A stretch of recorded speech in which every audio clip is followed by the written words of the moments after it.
Seigneur, merci pour ta parole. Merci pour nos cœurs qui la reçoivent. Dans le nom de Jésus-Christ. Amen. Bonjour à tous et bienvenue dans ce lieu.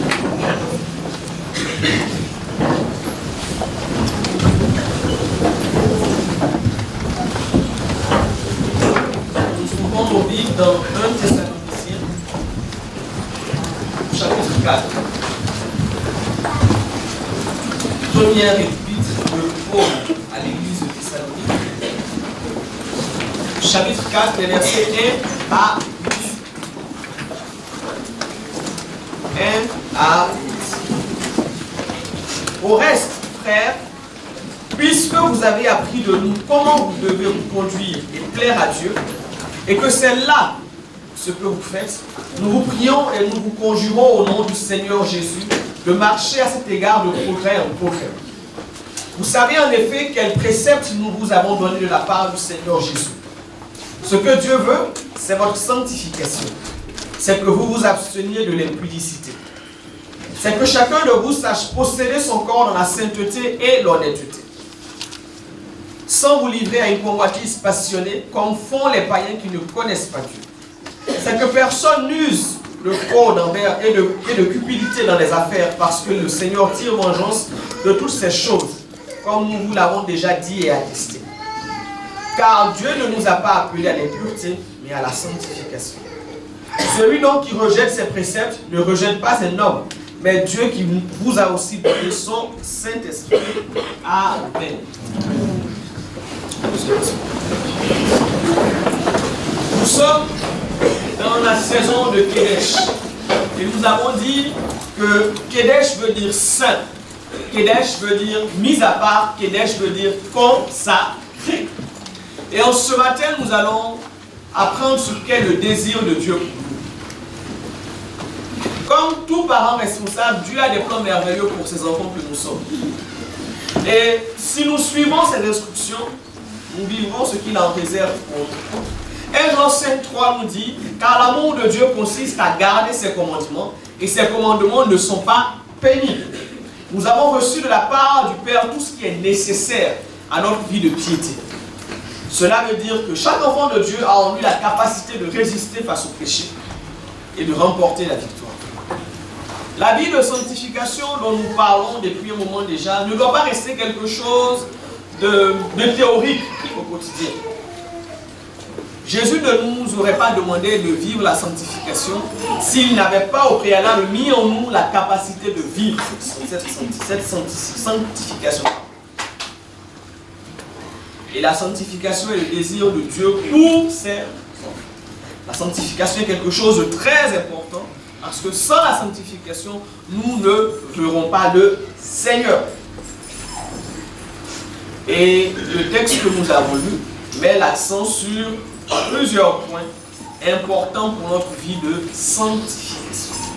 La première chose, c'est que les responsables doivent être des modèles.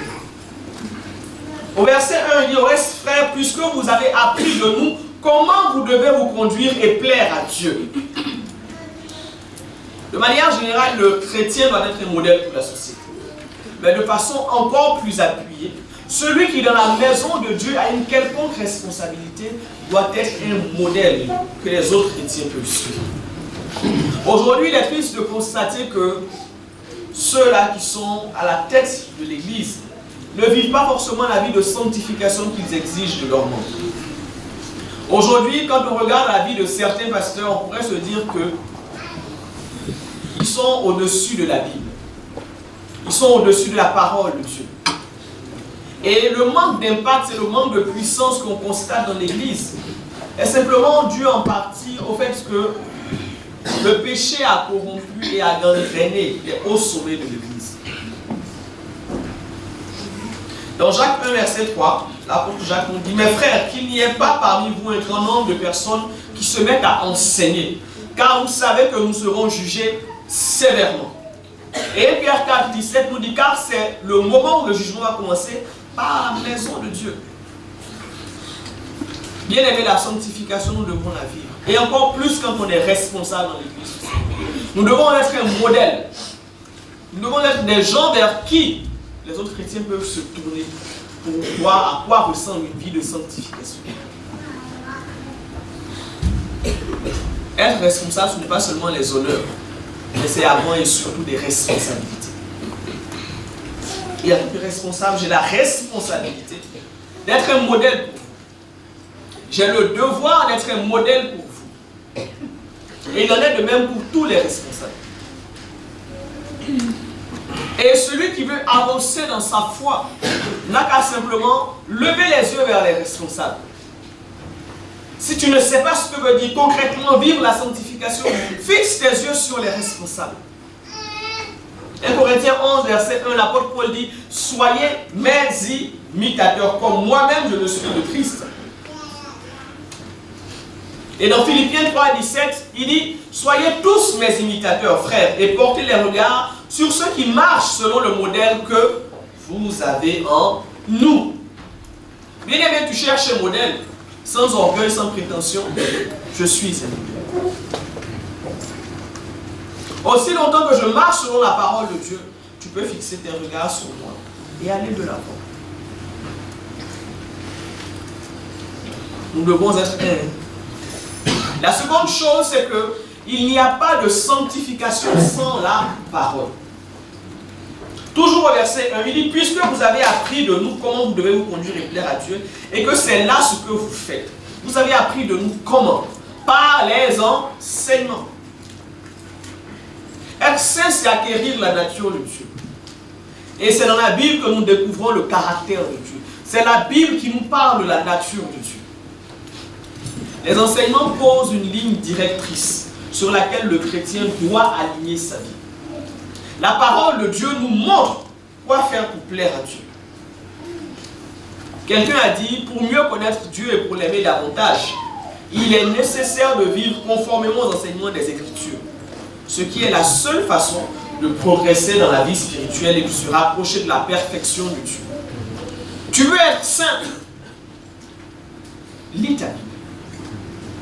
Écoute les enseignements que tu reçois à l'église ici. Bien aimé, si vous avez fait ne fût-ce que 6 mois dans cette église, vous avez reçu beaucoup. Vous avez reçu beaucoup. Il y a des choses que vous ne devez plus faire. Celui qui a fait ne fût-ce que 6 mois dans cette église ne doit plus vivre dans le péché. Parce que chaque dimanche, d'une façon ou d'une autre, nous vous montrons que le péché est mauvais. Donc celui qui est dans cette église depuis au moins 6 mois et qui vit dans le péché a choisi de vivre dans le péché. Quelqu'un dira, mais moi je suis nouveau, je suis arrivé aujourd'hui. Le seul fait que j'ai dit cette phrase-là, ça veut dire que maintenant tu sais. Donc, aucun d'entre nous ici ne doit vivre dans le péché. Parce que nous avons été enseignés. Nous sommes enseignés. Dans les cellules, nous sommes enseignés. Les vendredis, nous sommes enseignés. Les dimanches, nous sommes enseignés. Pendant les séminaires, nous sommes enseignés. Nous venons à peine de finir un séminaire fraîchement. Nous avons été enseignés. Qu'est-ce que chacun fait des enseignements qu'il reçoit ici à l'église? Jean 17, 17, sanctifie-les par ta parole. Ta parole est la vérité. Qu'est-ce que vous faites des enseignements que vous recevez? Qui, durant la semaine, ouvre son cahier de notes pour relire ne fût-ce que ce qui a été dit le dimanche passé? Alors les autres, pourquoi vous prenez? Pourquoi vous écrivez des choses si vous n'avez pas l'intention d'y revenir? C'est comme à l'école. Si on veut réussir à ses examens, il faut réviser. Si vous voulez réussir la vie chrétienne, vous devez réviser. Vous devez réviser. Sinon, ça ne sert à rien de prendre des notes. Vous aurez beaucoup de cahiers de notes et puis la vie ne suit pas. Est-ce que vous écoutez les enseignements pour aller discuter et puis bon, après ça rentre dans les blagues et puis ça s'arrête là? Ou est-ce que vous écoutez pour vivre? Pour que ces enseignements deviennent réalité dans vos vies. Celui à qui on donne beaucoup, on demande aussi beaucoup. Chaque enseignement que vous recevez vous rend plus responsable et plus coupable devant Dieu si vous finissez mal. Parce que vous avez entendu. Parce que vous avez entendu. L'église est l'endroit où le chrétien est enseigné. L'église est l'endroit où on apprend à devenir chrétien et où on apprend à rester chrétien. Par les enseignements. Le monde ne sait pas faire de chrétien. Si vous restez attaché au monde, vous ne deviendrez pas enfant de Dieu. Vous ne grandirez pas. Parce que le monde ne sait pas fabriquer de chrétiens. Il n'y a qu'à l'église qu'on sache fabriquer des chrétiens. La technologie pour fabriquer les chrétiens ne se trouve qu'à l'église. C'est pour ça qu'il est bon de rester attaché à l'église. C'est pour cela qu'il est bon de rester attaché à ceux qui sont attachés à l'église. Je n'ai pas dit à ceux qui viennent à l'église, j'ai dit à ceux qui sont attachés à l'église. Parce qu'on peut venir à l'église mais ne pas être attaché à l'église. Il est bon d'être attaché aux enseignements. Il est bon de demeurer dans ses enseignements. Il est bon de pratiquer ses enseignements. Troisièmement, nous devons progresser dans notre vie de sanctification. Au reste, frères, puisque vous avez appris de nous comment vous devez vous conduire et plaire à Dieu, et que c'est là ce que vous faites, nous vous prions et nous vous conjurons au nom du Seigneur Jésus de marcher à cet égard de progrès en progrès. À la nouvelle naissance, nous recevrons en nous la nature de Dieu sous forme de semence. Mais nous devons prendre soin de cette nature. Nous devons arroser cette semence. Nous devons veiller à ce qu'elle puisse grandir. Chaque jour, on doit être un peu plus saint. 1 Corinthiens 3,18. Nous tous qui, le visage découvert, contemplons comme dans un miroir la gloire de Dieu, nous sommes transformés en la même image de gloire en gloire, comme par le Seigneur l'Esprit. Notre transformation à l'image de Christ ne doit pas rester statique. Elle doit aller de l'avant. Plus nous passerons du temps dans sa présence, à le contempler, et plus nous refléterons son caractère saint et pur. Nous devenons de plus en plus saints. La sanctification divine doit nous imprégner. On doit arriver à un tel niveau qu'il nous devient même impossible de continuer à vivre dans ce corps. Vous savez, ce corps-là ne peut supporter la sanctification, la gloire de Dieu. Et plus tu es saint, plus tu approches la gloire de Dieu. Et ton corps devient une limite. C'est pour ça qu'à la résurrection, nous n'aurons plus ce corps. Nous aurons un corps régénéré. Parce que nous allons voir Dieu dans toute sa gloire. Nous allons voir Dieu dans toute sa gloire. Celui qui ressemble de plus en plus à Christ finira par se sentir limité dans son corps. Mais toi, tu es bien dans ce corps.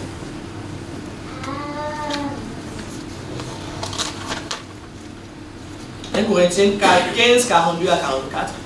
Ainsi en est-il de la résurrection des morts. Le corps est semé corruptible, il ressuscite incorruptible.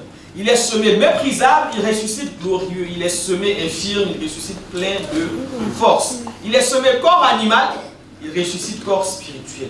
S'il y a un corps animal, il y a aussi un corps spirituel.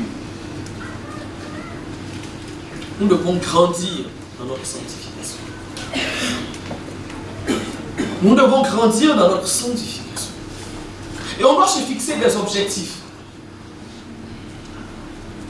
On doit se fixer des objectifs. Aujourd'hui, je résiste à tel péché. Le mois prochain, je résisterai à un autre péché. Et ainsi de suite, et ainsi de suite, et ainsi de suite. Aujourd'hui, je me consacre un peu plus au Seigneur. Demain, si j'étais à une consécration au niveau 10, demain j'irai à niveau 12. Ne restons pas juste en se disant, je vis ma vie chrétienne depuis 7 ans. Dieu s'attend à ce que nous puissions croire. Imaginez que vous mettez au monde un enfant qui ne grandit pas, qui reste bébé à 35 ans, il est toujours tout petit comme ça, 55 cm, on le pose, on le dépose, on le porte. Au bout d'un moment, c'est fatigant. Mais beaucoup de chrétiens sont comme ça. Nés de nouveau depuis des années, mais ce sont des gens qu'on soulève, qu'on pose, des gens qui sont à pleurer, à se plaindre, à gémir. Nous devons grandir dans la présence de Dieu.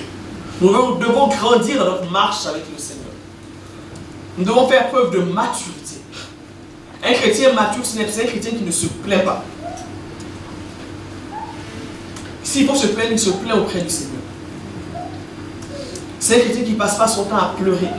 Qui n'est pas dans une position d'attente. Seigneur, donne-moi, donne-moi, donne-moi. Mais qui se demande le matin, qu'est-ce que je peux faire pour réjouir le cœur du Seigneur aujourd'hui? Dieu a déjà fait pour moi, il a donné son fils. Moi, qu'est-ce que je peux lui donner aujourd'hui? Il est temps de grandir. Autre chose, c'est que la sanctification est le désir de Dieu pour nous. Au verset 3, Paul dit, ce que Dieu veut, c'est votre sanctification. Dieu veut que nous soyons saints. Et ce n'est pas seulement un souhait, c'est un ordre. Lévitique 19, verset 2, il dit, parle à toute l'assemblée des enfants d'Israël et tu leur diras, soyez saints, car je suis saint, moi l'Éternel, votre Dieu. Et dans ce texte, la sanctification dont il est ici question met l'accent sur la gestion de notre sexualité. Paul nous demande de faire preuve de sainteté dans le domaine sexuel. Et ça veut dire quoi? Être saint dans le domaine sexuel. Ça veut dire s'abstenir de l'impudicité. Ce que Dieu veut, c'est votre sanctification. C'est que vous vous absteniez de l'impudicité. Impudicité vient du grec porneia, qui a donné pornographie. Et ce mot impudicité renvoie à toutes les formes de relations sexuelles illicites. Adultère, fornication, inceste, zoophilie, homosexualité, tout ce que vous pouvez connaître et imaginer. Et l'impudicité, je crois qu'après le blasphème contre le Saint-Esprit, ça doit être le péché le plus grand. De tous les péchés, l'impudicité est le seul péché qui se passe en nous. S'abstenir de l'impudicité, c'est ne pas pratiquer l'impudicité. La sanctification sexuelle, c'est aussi savoir posséder son corps. Verset 4, le 1 Thessaloniciens 4, que c'est que chacun de vous sache posséder son corps dans la sainteté et l'honnêteté. Et ce verset 4, là, on pourrait le comprendre comme suit. Que chacun apprenne à maîtriser son corps dans le domaine sexuel.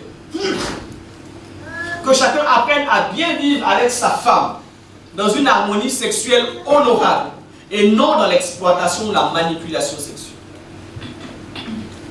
Tout ce qu'on fait entre mari et femme n'est pas sain sur le plan sexuel.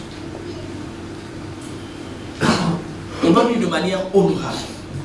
Ça veut dire aussi savoir prendre femme. Ne vous mariez pas, messieurs, parce que vous pensez que vous voulez juste avoir des rapports sexuels. C'est ce que ce passage veut. Mariez-vous pour les bonnes raisons. Pas seulement à cause du sexe, mais pour les bonnes raisons. Notre corps aime l'impudicité. Notre chair aime l'impudicité. Et posséder son corps dans la sainteté, c'est obliger son corps à rester dans la sanctification. Ce n'est pas quelque chose de facile que de vouloir être saint. Et c'est possible. Cela demande de la rigueur, cela demande de la volonté, cela requiert de la discipline personnelle. 1 Corinthiens 9, verset 27, Paul dit, je traite durement mon corps et je le tiens assujetti, de peur d'être moi-même rejeté après avoir prêché aux autres. Assujettir, c'est quoi? Assujettir, c'est réduire un esclavage, c'est déclarer que quelqu'un est esclave. Imaginez que vous alliez en guerre et puis vous remportez la victoire, vous décidez que l'autre, votre ennemi, devient votre esclave. Mais c'est la même chose, nous sommes en guerre contre notre chair, nous sommes en guerre contre le moi. Et nous devons gagner cette bataille. Amen. Et lorsque nous gagnons, nous disons à notre corps, maintenant tu es mon esclave. Et un esclave, ça fait quoi? Un esclave fait ce que je veux. Il ne fait pas ce qu'il veut. Donc si je dis à mon corps, tu es mon esclave, si je traite mon corps en esclave, mon corps n'ira pas commettre l'impudicité parce que je ne veux pas commettre l'impudicité. Parce que je ne veux pas.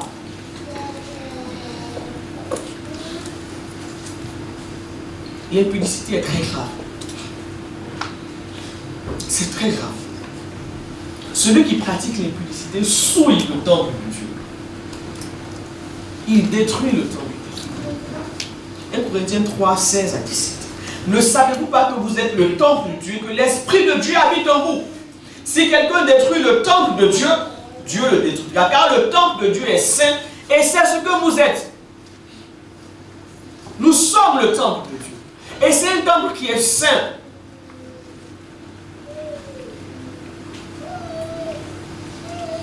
Il dit chacun doit posséder son corps dans la sanctification et dans l'honnêteté. On doit se comporter de manière digne face au sexe. De manière honnête. Pas d'infidélité, pas de tromperie.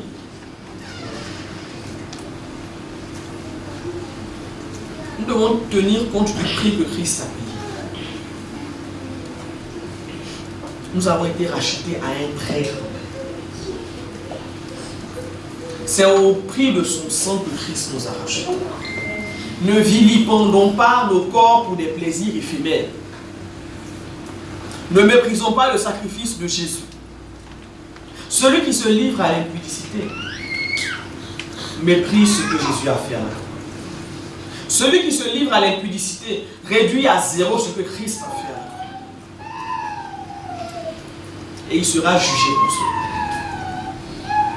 Vivre dans la sanctification sur le plan sexuel, c'est ne pas se livrer à une convoitise passionnée. Au verset 5, il dit, sans vous livrer à une convoitise passionnée, comme font les païens qui ne connaissent pas Dieu.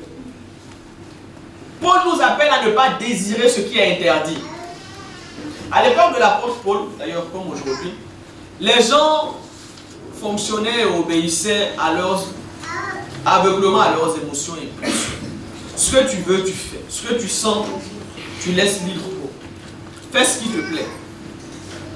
Tu vis ta vie, c'est ta vie, c'est ce qu'on dit aujourd'hui, non, c'est mon corps. Pourquoi les femmes font toujours des manifestations? C'est mon corps, je fais ce que je veux avec. Oui, mais moi, quand tu deviens enfant de Dieu, ce n'est plus ton corps, ça devient le temple du Saint-Esprit. Amen. Donc tu ne fais pas ce que tu veux avec. Tu ne fais pas ce que tu veux avec. Devant Dieu, les chrétiens sont responsables de ce qu'ils font avec leur corps.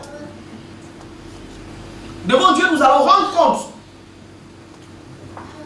Nous allons rendre compte. Et nous devons nous connaître, bien-aimés. Chacun doit connaître quelle est sa faiblesse. Ne soyez pas fort là où vous savez que vous êtes faible. Ne jouez pas les forts. Chacun doit se connaître. Il y en a qui aiment manger. Il y en a qui vont manger jusqu'à exploser. Ils ne peuvent pas résister devant la nourriture. Il y en a qui aiment le sexe opposé. Dès qu'ils voient une femme, dès qu'ils voient un homme, ça y est, on ne pense qu'à l'acte sexuel. Chacun doit se connaître et éviter de se retrouver dans les situations où il est faible. Chacun doit se connaître. Comme on dit, ne tentez pas le diable.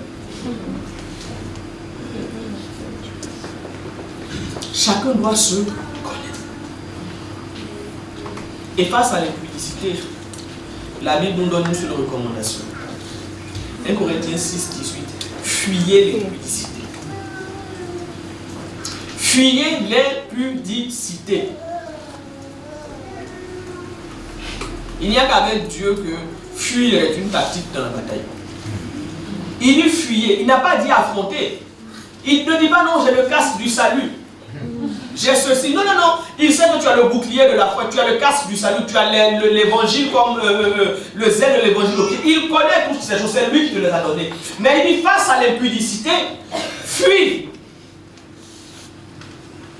Ne dis pas je peux résister. Tu ne peux pas résister. Tu ne peux pas résister. Vous savez, peu importe le métal que vous prendrez, il y a un degré où la vie va fusionner. Tu peux résister jusqu'à un moment.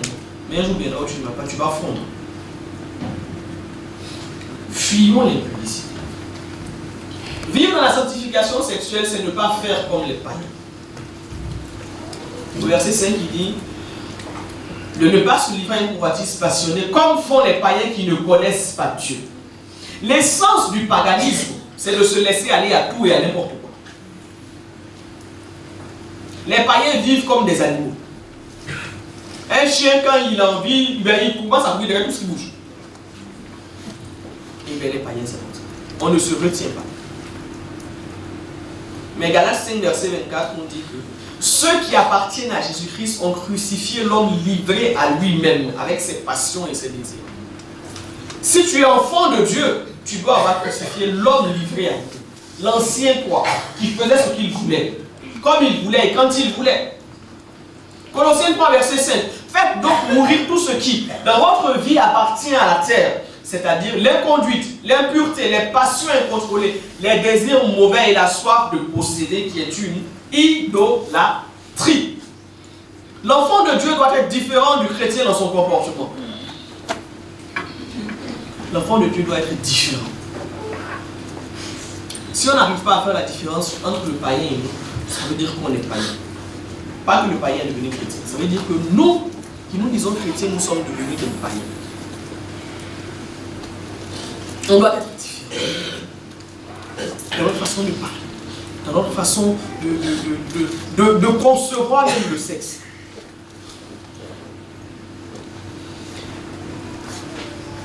Tenir son corps dans la sanctification sur le plan sexuel, c'est simplement connaître Dieu.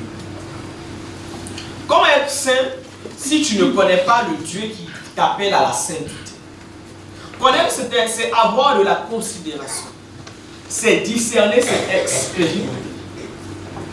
Éphésiens 4, 17 à 24 nous dit ceci. Voici donc ce que je dis et ce que je déclare dans le Seigneur. C'est que vous ne devez plus marcher comme les païens qui marchent selon la vanité de leurs pensées. Ils ont l'intelligence obscurcie, ils sont étrangers à la vie de Dieu à cause de l'ignorance qui est en eux, à cause de l'endurcissement de leur cœur. Ayant perdu tout sentiment, ils se sont livrés à la dissolution pour commettre toute espèce d'impureté jointe à la cupidité. Mais vous, ce n'est pas ainsi que vous avez appris Christ.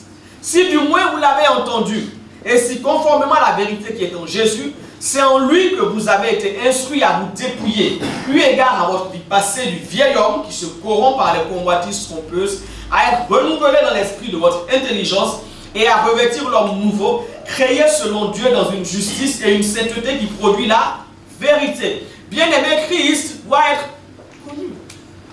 Christ doit s'apprendre. Vous devez apprendre Christ. Vous devez apprendre ce que ça veut dire que devenir chrétien. Vous devez connaître ce que ça veut dire que devenir chrétien. Celui qui a rencontré Jésus ne se comporte pas comme celui qui ne l'a pas rencontré. Celui qui dit connaître Dieu ne se comporte pas comme le païen, bien-aimé. Il y a des rencontres qui changent votre vie. Mais Christ aussi doit changer votre vie. Christ doit changer votre vie. On doit voir, on doit connaître un avant et un après Christ dans votre vie. Sinon, vous n'êtes pas né de Dieu. Vous venez juste à l'église. Est-ce que vous connaissez Christ? Est-ce que vous connaissez Christ? Est-ce que vous avez discerné ce que c'est que d'être enfant de Dieu? Est-ce que vous avez compris ce que ça veut dire être chrétien? Celui qui a compris, on n'aura pas besoin de vivre dans la sanctification. Parce qu'il aura compris que être saint, c'est ça être chrétien. Il aura compris que être saint, c'est cela devenir enfant de Dieu. Est-ce que vous connaissez Christ? Il y a quelques années, j'ai prêché sur connaître Christ. Vous pouvez trouver ça au niveau du monde. Demandez aux frères du multimédia, à ceux qui veulent connaître qui est Christ et comment vivre quand on est enfant de Dieu. Parce que ce que Dieu veut pour nous, c'est que nous soyons saints. Parce qu'il est saint. Et que sans la sanctification, nul ne verra le Seigneur.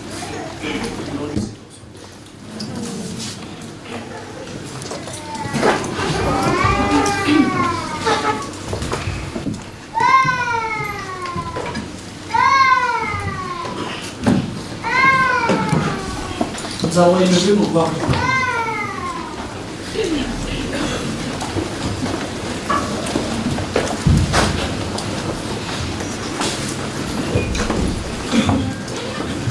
Nous allons demander au Seigneur simplement de se révéler à nous.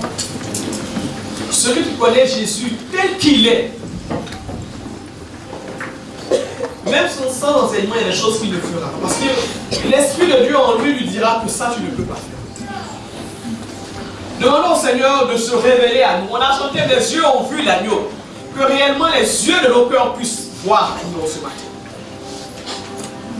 Que les yeux de nos cœurs puissent voir l'agneau ce matin.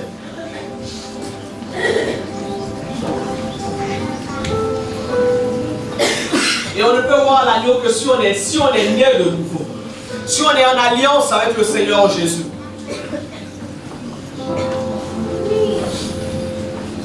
Y a-t-il quelqu'un qui n'a pas accepté Christ dans sa vie? Y a-t-il quelqu'un qui vient à l'église ou qui a été invité aujourd'hui, mais qui n'a pas fait la paix avec Jésus? Aujourd'hui, si tu mourais ou si Christ revenait, tu sais que tu n'irais pas au ciel avec lui. L'occasion t'est donnée en ce matin de faire la paix avec lui, de te réconcilier avec lui et de devenir son enfant. Je vais te demander de te lever là où tu te trouves pour dire: Seigneur, je veux te donner ma vie. Seigneur, je veux te donner ma vie. Seigneur, je veux te donner ma vie. Je croyais te connaître, mais je me rends compte que je ne te connais pas. Je veux te donner ma vie. Là où tu es, je t'invite simplement à te lever. Simplement à te lever. Nous allons prier pour toi. Nous allons prier avec toi. Simplement lève-toi là où tu es. Pour dire: je veux devenir ton enfant, Seigneur. Je veux devenir ton enfant, Seigneur. Je veux devenir ton enfant, Seigneur. Je veux devenir ton enfant. Je viens à l'église, j'entends les enseignements, mais au fond, je sais que je ne suis pas ton enfant. Au fond, je sais que si tu revenais, je resterais. Bravez le regard des uns et des autres si vous êtes là. Et levez-vous pour qu'ensemble nous puissions prier.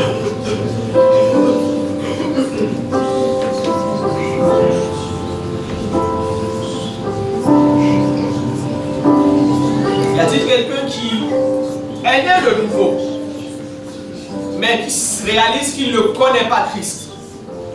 Parce que sa façon de vivre ne cadre pas avec ce que dit la parole de Dieu. Sa façon de vivre ne cadre pas avec le fait d'être enfant de Dieu.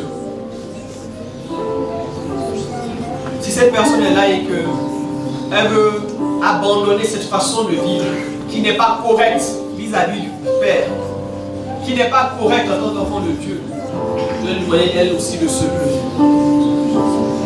Pour dire: Seigneur, je veux marcher avec toi en toute pureté, en toute sainteté.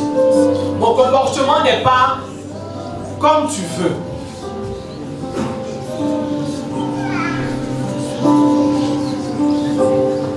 J'invite cette personne à se lever.